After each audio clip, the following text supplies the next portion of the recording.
నమస్తే welcome to పక్కా local AP news. Kadapa జిల్లా ప్రొద్దుటూరులో గంజాయి విక్రయాలపై మాజీ ఎమ్మెల్యే రాచమల్లు శివప్రసాద్ రెడ్డి విమర్శలు గుప్పించారు. బంగారు వ్యాపారానికి కేరాఫ్ గా ఉన్న ప్రొద్దుటూరు నేడు గంజాయి విక్రయాల్లో ప్రథమ స్థానానికి చేరిందని ఆరోపించారు.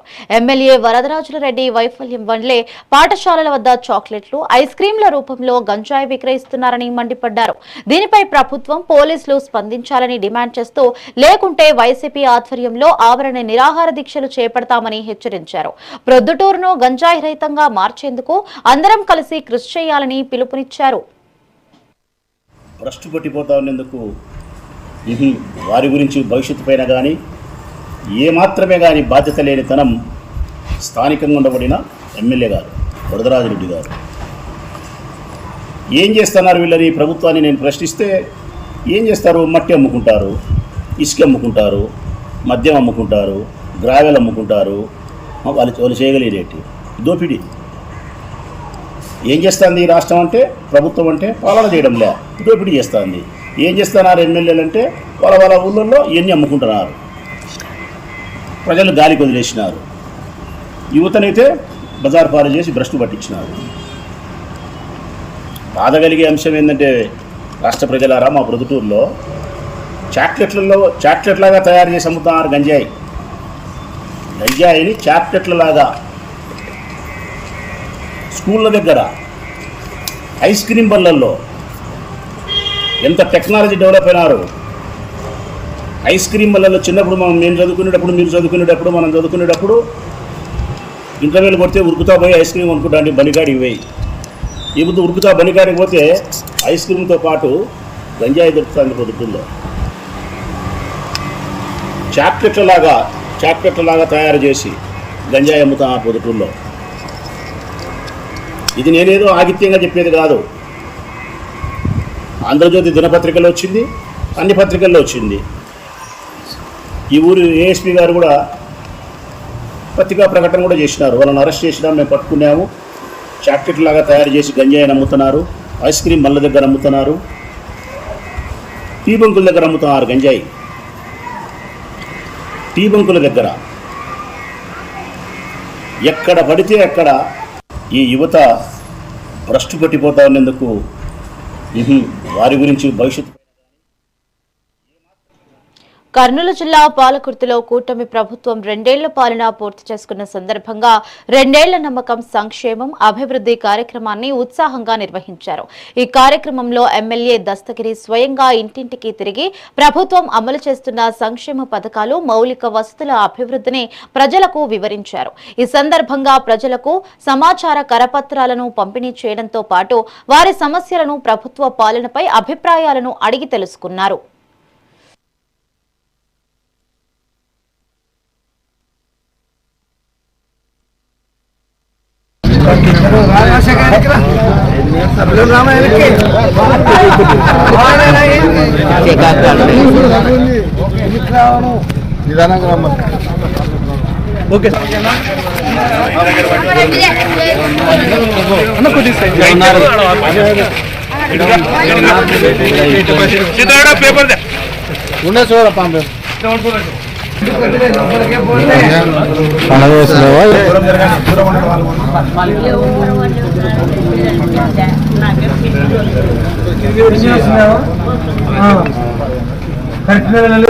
రైతులకి ఏమో డబ్బులు పడినాయా?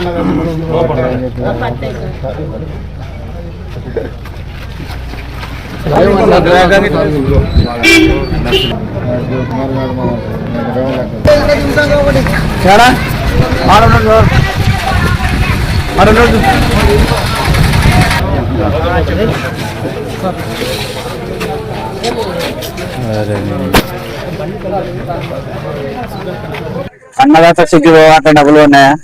పెన్షన్ ఇచ్చే కరెక్ట్ వస్తుంది. ఎంత వస్తుంది నీకు? 6,000 వస్తుంది. ప్రభుత్వం బాగుందా? పనితీరు సరే. స్కూటర్ వచ్చింది ఏమన్నా? అప్లై చేసుకుంటే కూడా పెట్టిస్తాం.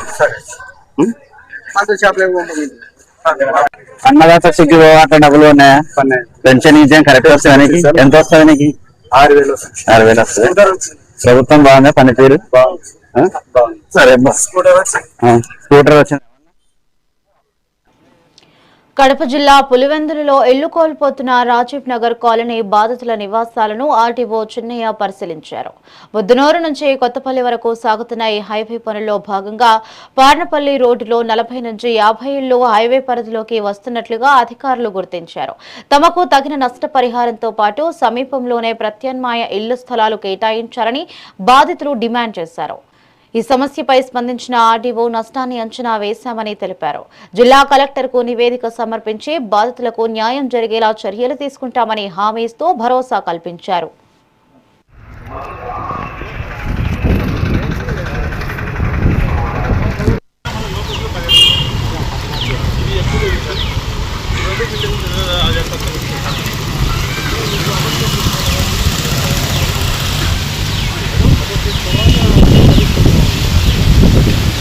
లోగోలు ఎత్తుకొచ్చిన ఉండే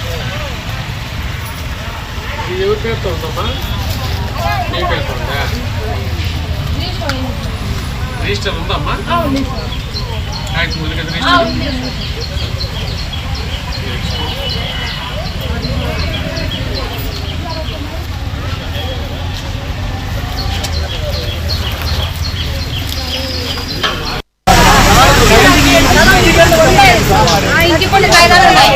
అదే నేను చెప్తాను సార్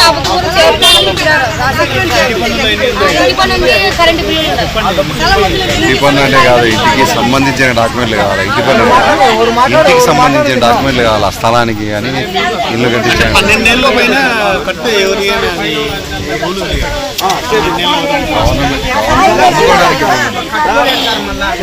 ఇల్లు కట్టాలంటే ఆ డాక్యుమెంట్ చూపించాల్సింది. ఎన్నేళ్ళు కష్టపడి కట్టుకున్నారు సార్.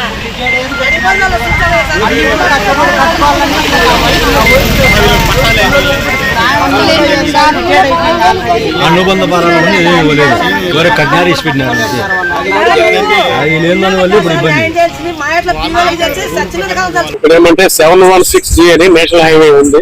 అది మనకు ముద్దనూరు నుంచి భూకొత్తపల్లి వరకు, కొత్తపల్లి వరకు 716 అనే G అనేటువంటిది నేషనల్ హైవే వరకు. అయితే మన పులివెందుల టౌన్ పార్నపల్లె రోడ్డులోనే దాదాపు ఒక 40 మంది దాకా, 40 to 50 మంది దాకా ఏమంటే కొంతమంది పూర్తి హౌసెస్ పోతున్నాయి, అలాగే కొంతమంది పార్షియల్ గా పోతున్నాయి.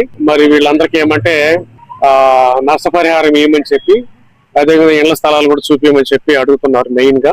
దానికోసము మేము ఈ రోజు చూసి వెరిఫై చేస్తామని చెప్పి వచ్చాము. ఆల్రెడీ మా దగ్గర లిస్ట్ ఉంది, వెరిఫై చేస్తాము. తర్వాత పంచాయతీరాజ్ ఇంజనీర్లు, ఆర్డబ్ల్యూఎస్ ఇంజనీర్లు కూడా పంపించాము ఇక్కడికి ఎస్టిమేట్ చేయమని చెప్పి. వాళ్ళు కూడా ఎస్టిమేషన్ చేసి ఇచ్చారు ఎంత కాస్ట్ అవుతుంది ఇంటికి అనేది. కాబట్టి ఇదంతా ఇబ్బందికరంగానే ఉంది. వెంటనే మేము దాని మీద రాజశ్రీ జిల్లా కలెక్టర్ గారితో మనమే చేసుకొని దాని మీద వెంటనే నిర్ణయం తీసుకొని చేస్తాం. ఇక్కడ ఏమంటే 7 శ్రీ గోవిందనామ ప్రచార సేవా సంఘం ఆధ్వర్యంలో చేపట్టిన తిరుమల సప్తగిరుల ప్రదక్షిణ పాదయాత్ర శ్రీనివాస మంగాపురంలో 1,00,000 తులసి దళాల అర్చనతో ముగిసింది. ఈ నెల 15న ప్రారంభమైన యాత్ర 12 రోజుల పాటు 260 కిలోమీటర్లు సాగింది. రైతుల శ్రేయస్సు, ప్రజాశాంతి కోసమే 120 మంది భక్తులతో ఈ మహాపాదయాత్ర నిర్వహించినట్లుగా సంఘం అధ్యక్షుడు మధుసూదన్ తెలిపారు. ప్రతిరోజు పూజల అనంతరం వర్షం కురవడం స్వామివారి ఆశీస్సులకు నిదర్శనమని భక్తులు పేర్కొన్నారు.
అయిపోయింది లాస్ట్ 12 రోజులు ఆ రోజు ఆగస్టు 15 వాయిస్ అవుతుంది కదా స్వామి.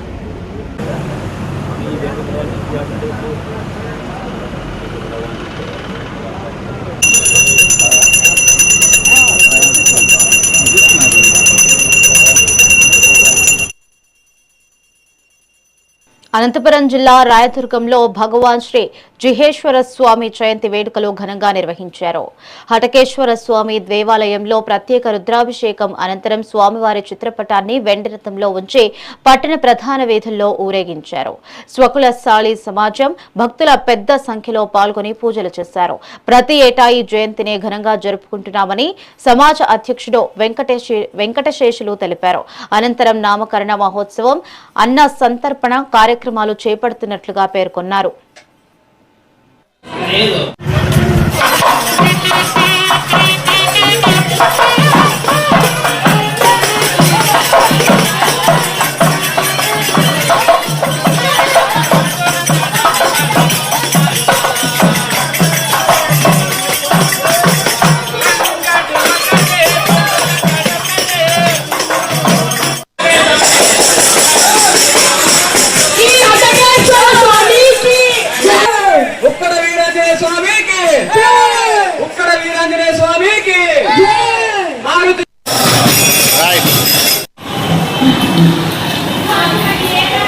పేరు చెప్పండి. దాంట్లో నేను సపాలి వెంకటేశ్లో రాయదుర్గం సకలశాల సమాజం చేనేత హటకేశ్వర స్వామి దేవాలయం అధ్యక్షుడిని. ఈరోజు మా సకలశాల సమాజం యొక్క మూలపురుషుడైన శ్రీ జివేశ్వర స్వామి యొక్క ఉత్సవము, మా హటకేశ్వర సమయంలో ఈరోజు నామకరణ మహోత్సవము, ఊరేగింపు మరియు అన్నదాన కార్యక్రమము. ఈ కార్యక్రమంలో బంధువులు మరియు భక్తాదులందరూ విచ్చేయవలసిందిగా కోరుతున్నాం. ఈ కార్యక్రమాన్ని విజయవంతం చేయవలసిందిగా కోరుతున్నాం.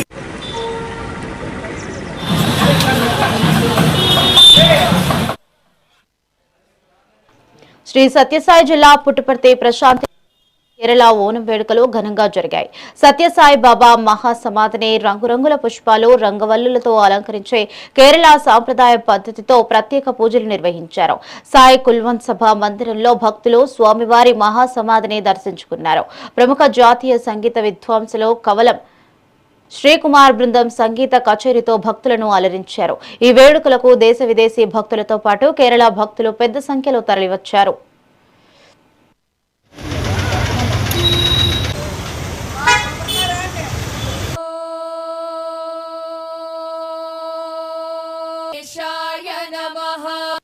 నమస్తే అస్తు ధన్వనే బాహుభ్యాముతే నమః తయానస్తనువాశయాతు ధాన్యః అసౌయస్తాతినః నమో అస్తు నీలగ్రీవనస్త్వముభయోరాస్మాన్ వృణక్తు విశ్వతః అథో నమ ఉచ్చైర్ఘోషాయ ఆధిన ఆవ్యాధినీనాం పతే శాంతిః స్వ ఓ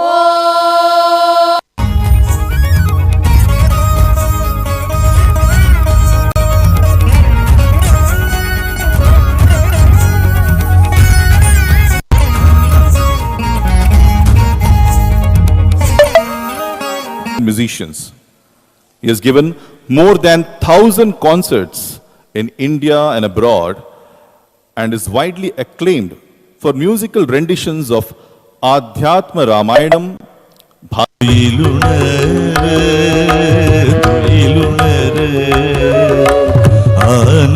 ஆனமுகவனுக்கு முதல மிருதூனுக்கு ஐயாயண நாராயண நாராயண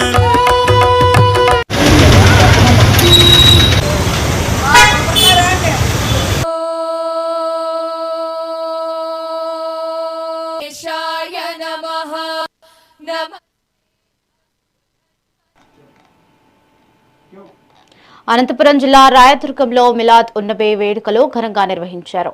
దుర్గా మస్జిద్ వద్ద ప్రారంభమైన జూలూస్ ఏ మహ్మదీ ఊరేగింపు ప్రధాన వీధుల గుండా సాగింది. మక్కా, మదీనా నమూనాలను ప్రదర్శిస్తూ నాత్లు, సలాత్లు చదువుతూ ముస్లింలు భక్తి శ్రద్ధలతో పాల్గొన్నారు. ప్రవక్త మహ్మద్ చూపిన శాంతి, సోదర భావం, మానవత్వం మార్గంలో ప్రతి ఒక్కరూ నడవాలని లాయర్ అబ్దుల్ హవా పేర్కొన్నారు. దుర్గా మస్జిద్ కమిటీ ఆధ్వర్యంలో భక్తులకు భోజన ఏర్పాట్లు చేశారు.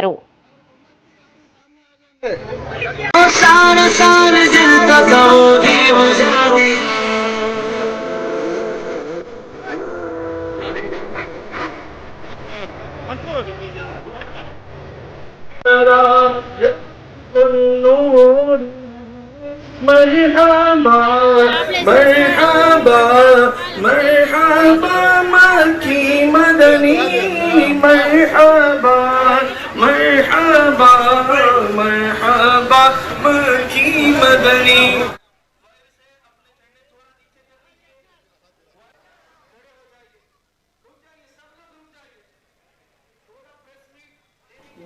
శ్రీ సత్యసాయి జిల్లా కదిరి పట్టణంలో మిలాద్ ఉన్నబే పర్వదినాన్ని పురస్కరించుకుని ముస్లిం సోదరులు ప్రధాన వీధుల్లో శాంతి ర్యాలీ నిర్వహించారు. ఈ ర్యాలీలో స్థానిక ఎమ్మెల్యే కందికుంట వెంకట ప్రసాద్ పాల్గొని అందరికీ శుభాకాంక్షలు తెలిపారు. మహమ్మద్ ప్రవక్త బోధించిన శాంతి, ప్రేమ, సోదరభావం, మానవత్వ విలువలు సమాజానికి ఎంతో ఆదర్శప్రాయమని ఆయన పేర్కొన్నారు. నియోజకవర్గ ప్రజలంతా ఐక్యతతో, సోదరభావంతో ముందుకు సాగాలని ఎమ్మెల్యే ఆకాంక్షించారు. सामने आ जाने सारा सारा दिल का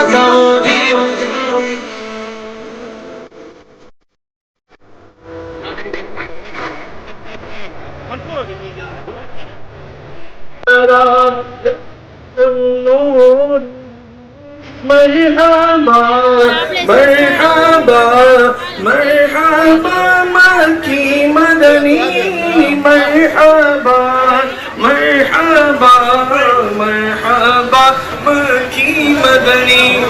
वायर से अपने झंडे थोड़ा नीचे कर लीजिए, खड़े हो जाइए, रुक जाइए, सब लोग रुक जाइए, थोड़ा प्रेस मीट देने के बाद निकलेंगे।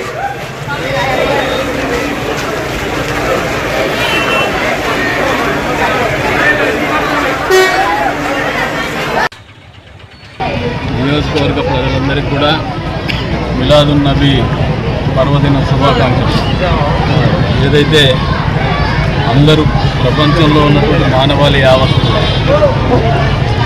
ఇస్లాం మతంలో రచించినటువంటి చెప్పినటువంటి సూక్తులు ఏదైతే ఉన్నారో, జీవిత విధానం ఏదైతే ఉందో, జీవన విధానం ఏదైతే ఉందో దాన్ని అవలంబించినప్పుడు యావత్ మానవాళి కూడా సుఖ సంతోషాలతో ఉంటుంది, సమానత్వంతో ఉంటుంది, 10 మందికి మంచి చేసేటువంటి ఆలోచనతో ఉంటుంది, త్యాగ నీతిని కలిగి ఉంటుంది. అందుకే ఈ పర్వదినాన్ని అందరూ ఆచరించుకోవాలా, కులాలకు మతాలకు అతీతంగా కూడా చెప్తాను. ఏ ఆలోచన విధానం అయితే, ఏ జీవన విధానం అయితే మహమ్మద్ ప్రవక్త మానవాళికి బోధించినారో మరొకసారి మనందరం కూడా ఆ జీవన విధానాన్ని కట్టుబడి ఉండాలని చెప్పి మరొకసారి మిలాదున్ నబీ శుభాకాంక్షలు తెలుపుకుంటూ సెలవు. అనంతపురం జిల్లా రాయదుర్గంలో మిలాద్ ఉన్నబే వేడుకలు ఘనంగా నిర్వహించారు. దుర్గా మస్జిద్ వద్ద ప్రారంభమైన జూలూస్ ఏ మహ్మదీ ఊరేగింపు ప్రధాన వీధుల గుండా సాగింది.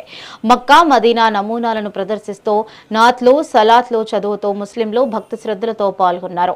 ప్రవక్త మహ్మద్ చూపిన శాంతి, సోదరభావం, మానవత్వం మార్గంలో ప్రతి ఒక్కరూ నడవాలని లాయర్ అబ్దుల్ వహాబ్ పేర్కొన్నారు. దుర్గా మస్జిద్ కమిటీ ఆధ్వర్యంలో భక్తులకు భోజన ఏర్పాట్లు చేశారు.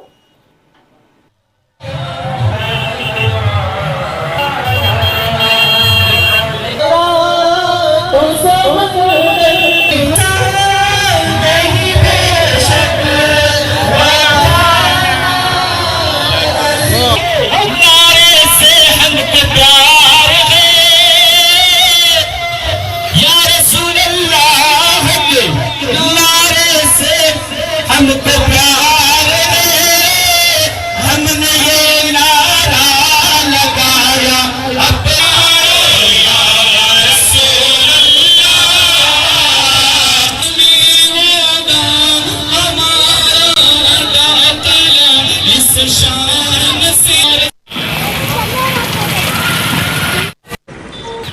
మిలాద్ శుభ సందర్భంలో ముస్లిం సోదరులకు శుభాకాంక్షలు తెలియజేస్తూ ఈరోజు రాయదుర్గం ప్రజలంతా ముస్లిం సోదరులంతా సోదరమంతా ఈదుల్ మిలాద్ ఘనంగా జరుపుకున్నారు. ఈ ఈదుల్ మిలాద్ సందర్భంగా ఈరోజు రాయదుర్గం పురవీధుల్లో అంతా ప్రొసెషన్ కండక్ట్ చేసేసి ఘనంగా చేశారు. ఈ ప్రొసెషన్ కండక్ట్ చేసిన విషయంలో పోలీస్ వ్యవస్థ కానీ బాగా సహకరించి మాకు కోఆపరేట్ చేసినారు. తర్వాత ఈరోజు మధ్యాహ్నం అన్నదాన కార్యక్రమం నిర్వహించినాము మా యొక్క పుర ప్రజలకు. కాబట్టి ఈ అన్నదాన కార్యక్రమం తర్వాత సాయంత్రం ఆసారా ముబారక్ అంటే ముహమ్మద్ ప్రవక్త వారి కేశ ఖండాన్ని చూపిస్తూ ప్రజలకి ఇచ్చేస్తున్నాము. ఆడవాళ్ళు మగవాళ్ళంతా కలిసి వచ్చి చూడాలని చెప్పేసి వినయపూర్వకంగా కోరుతున్నాము. కాబట్టి మీదాల సందర్భంగా ప్రజలు మాకు చాలా కోఆపరేట్ చేసినారు, హిందువులైతే ముస్లిమ్స్ అయితేనేమి. కాబట్టి వాళ్ళకి ధన్యవాదాలు తెలుపుతూ కార్యక్రమానికి అమ్మవారి ఆలయంలో అన్నదానం పేరుతో ఏటా 8 నుండి 10 కోట్ల భారీ దోపిడీ జరుగుతోందని వైసీపీ నేత పోతన మహేష్ ఆరోపించారు. ఇన్ఛార్జ్ కమిషనర్ రామచంద్ర మోహన్ ఆలయ ముఖ్య అధికారులు ఈ స్కామ్ లో కుమ్మక్కయ్యారని విమర్శించారు. భక్తుల విరాళాలతో 100 కోట్ల నిధులు ఉండగా ఈ స్కాన్ మినిచరీ కోసం 1.95 కోట్లు ఎందుకు చెల్లిస్తున్నారని ప్రశ్నించారు. ప్రస్తుతం భోజనానికి 45 ఖర్చు అవుతుంటే అదనంగా 20 భారం వేసి నిధులు దుర్వినియోగం చేస్తున్నారని మండిపడ్డారు. ఆలయంలో జరుగుతున్న దోపిడీపై డిప్యూటీ సీఎం పవన్ కళ్యాణ్ మౌనం వీడాలని ఆయన డిమాండ్ చేశారు. ప్రసాద పంపిణీ కార్యక్రమాన్ని ప్రైవేటు వ్యక్తులకి అప్పచెప్పి తద్వారా సంవత్సరానికి 8 నుంచి 10 కోట్ల రూపాయలు స్కామ్ చేసి దండుకోవాలని స్కీమ్ చేస్తున్నటువంటి ఇన్ఛార్జ్ కమిషనర్ రామచంద్ర మోహన్ గారికి అమ్మవారి ఆలయ ముఖ్య అధికారులు కూడా సహకరిస్తున్నారనేటువంటి అనుమానం మాకైతే కలుగుతోంది. ఇన్ని రోజులు బట్టి అమ్మవారి ఆలయంలో అన్నప్రసాద వితరణని దేవాలయ అధికారులు దేవాలయ ఆధ్వర్యంలోనే నిర్వహణ చేస్తూ ఉన్నారు. ఇవాళ కొత్తగా ప్రైవేటు వ్యక్తులకి అప్పచెప్పాల్సినటువంటి అవసరం ఏమొచ్చిందని సూటిగా ప్రశ్నిస్తూ ఉన్నాం. ఇప్పటి వరకు అమ్మవారి ఆలయంలో అన్నప్రసాద వితరణ కోసం 100 కోట్ల రూపాయలకు పైగా ఫిక్స్డ్ డిపాజిట్స్ బ్యాంకులో డిపాజిట్ అయి ఉన్నాయి. వాటి మీద వచ్చేటువంటి వడ్డీతో భక్తులకి అన్నప్రసాద పంపిణీ చేస్తూ ఉన్నారు. ఈ డబ్బులన్నీ కూడా భక్తులు విరాళాలుగా అందజేసినాయే కానీ ఏ ప్రభుత్వం కూడా 1 రూపాయి కూడా అన్నప్రసాద వితరణ కోసం ఇచ్చినటువంటి దాఖలాలు లేవని కూడా మేము చాలా స్పష్టంగా తెలియజేస్తూ ఉన్నాం. ఇప్పటి వరకు అమ్మవారి ఆలయం ప్రతిరోజు 10,000 మందికి ఉచిత అన్నప్రసాద పంపిణీ చేస్తూ ఉంటుంది. అదేవిధంగా దసరా రోజుకి 30,000 మందికి అన్నప్రసాద పంపిణీ కార్యక్రమం చేపడుతూ ఉంది. ఈ ఒక్కొక్క భక్తుడికి కూడా అయ్యేటువంటి ఖర్చు కేవలం 45 రూపాయలు మాత్రమే, కేవలం 45 రూపాయలు మాత్రమే. కానీ ప్రస్తుతం ఇన్ఛార్జ్ కమిషనర్ రామచంద్ర మోహన్ అన్నప్రసాద వితరణ కోసం ఈ రోజున ఇస్కాన్ వారికి మెషినరీ ఏదో తీసుకోవాలని, తద్వారా ఆహార పదార్థాలు తయారు చేయాలని, అందుకు అవసరమయ్యేటువంటి మెషినరీకి 1,95 రూపాయలు ఇస్కాన్ వారికి చెల్లించాలని ఈ రోజున ఆర్డర్లు జారీ చేస్తూ ఉన్నారు. ఇస్కాన్ వారు అమ్మవారి ఆలయానికి సేవ చేస్తూ ఉన్నారా? రాఖీ పండుగ వేళ చెల్లెలి వద్దకు వెళ్తున్న ఒక ప్రయాణికుడు ఘోర బస్సు ప్రమాదం నుంచి ప్రాణాలతో బయటపడ్డాడు. బస్సు బయలుదేరిన 15 నిమిషాల్లోనే ఈ ప్రమాదం జరిగింది. ఒక ఇనుప రాడ్ వేగంగా వచ్చి ముఖం వద్దనే ఆగడంతో త్రుటిలో ప్రాణాపాయం తప్పింది. వెనక సీట్లో కూర్చోవడం చెల్లెలి ప్రేమే తనను కాపాడాయని బాధితుడు భావోద్వేగంతో తెలిపాడు. హైదరాబాద్ నుంచి హనుమాన్ జంక్షన్ రాఖీ కోసం చెల్లి దగ్గరికి వెళ్తున్నాం. Private employee. ఎట్లా అనేది నాకు ఎగ్జాక్ట్గా తెలీదు. నేను అప్పుడు నిద్రలో ఉన్నాను. సడన్గా పోల్ వచ్చి నా ఫ్రంట్లో ఆగి ముందు నేను బస్కి వెనక నుంచి ఒక 5 సీట్స్లో వెనకకున్నాను. ముందున్న సీట్స్ నుంచి పోల్ వచ్చేసి నా ముఖం దగ్గర ఆగింది.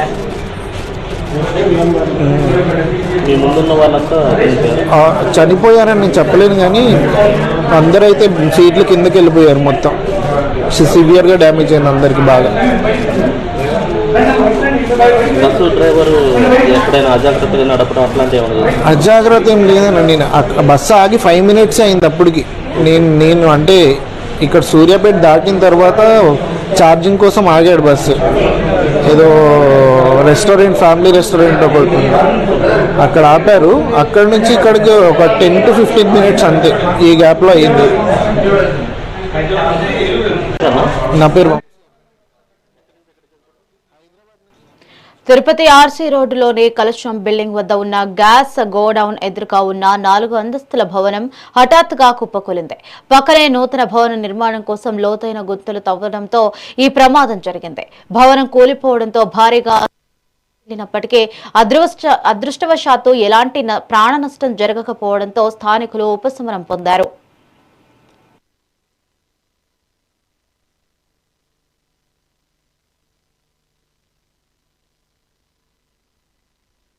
ఇదే వాల్టి పక్కా లోకల్ ఏపీ న్యూస్. చూస్తూనే ఉండండి మెగా 9 టీవీ.